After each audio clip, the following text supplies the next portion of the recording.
In just a few minutes, we'll build a basic logic challenge using Genially's drag and drop feature. First, we go to Genially and click the plus button labeled Create Genially. In the new window, we choose Create from Scratch in the top right, and then select the 16:9 horizontal. In the top left corner, we rename the queue Drag and Drop. Then we turn on Rulers and Grids. Next, we create an 8-column layout with 2 rows. In the left panel, we click on Resources, then click Show More in the Shapes and Connectors section, and select the rounded square. We duplicate it by holding the Alt key, dragging it to the right, and while still holding Alt. We place the squares into 2 columns following the grid. In the first column, we stretch the shape all the way down, covering both rows. Then, we select the 3 squares and duplicate them into the bottom row. Now we're going to label the drop zones from 1 to 3. We go to the left panel, select Text, and choose Title 1.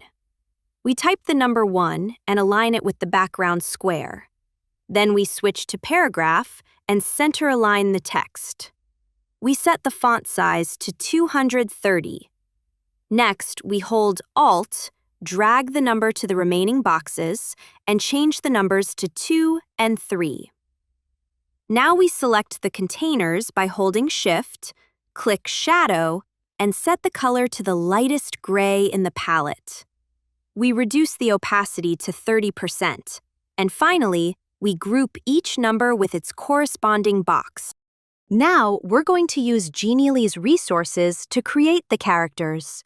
We go to Resources and open the Characters menu. We click Show More and select the characters Noah, Matt, and Paula, placing each one inside the boxes at the bottom. A great trick to improve the visual polish is to match the background boxes to the colors of the characters' clothing. We click on the background box, go to the top menu, select Color, click on the Color Picker tool, and then click directly on a piece of the character's clothing. We repeat this process for each one. Next, we go back to the left menu, choose Text, select Title 1, set the font size to 50, and assign the letters A, B, and C. We group each set individually.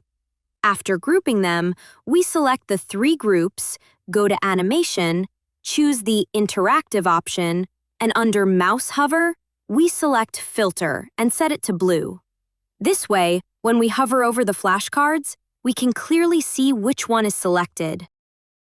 Going to update the left panel to ask questions by levels. We click the rectangle and change its color using a Genially reference color.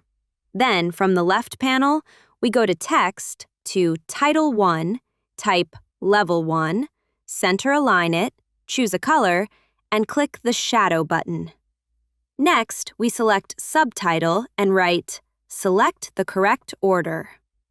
We add another text box and write B arrived before A and C arrived in the middle.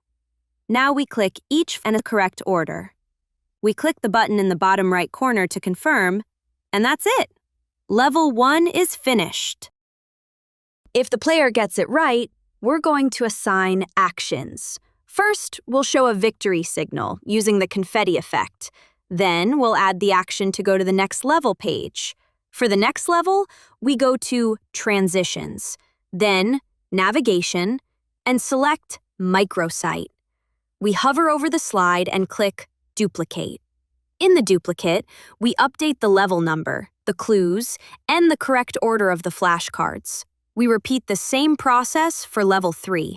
The only thing left is to create a start screen and an end screen. First, we remove the grid. For the start screen, we create a blank slide. We go to Pages, move to the first slide, click the plus icon, and then select Blank from Templates. We copy and paste and arrange them in an arc. We choose a font and write Drag and Drop, then add a small subtitle with Start and include an arrow. We add a subtle visual hint of the mechanic by placing a path with some transparency to indicate how the interaction works. Finally, we have a button to go to the next page. For the end screen, we change the background color and the title, adding a large congratulatory message. We replace the Start button with a Try Again button. And that's it! We've built a fully interactive 3-level drag-and-drop game with a start screen and an end screen, completely free using Genially. Remember, if you want to use this template, you're just one click away. Don't forget to leave us a comment. People often ask me why I use Genially instead of PowerPoint. The truth is, I use both platforms. But when I want my students to interact with the content, Genially gives me a free platform where, with just one click, I can present my creations to anyone using a simple link. You just hit Present and choose Show Creation.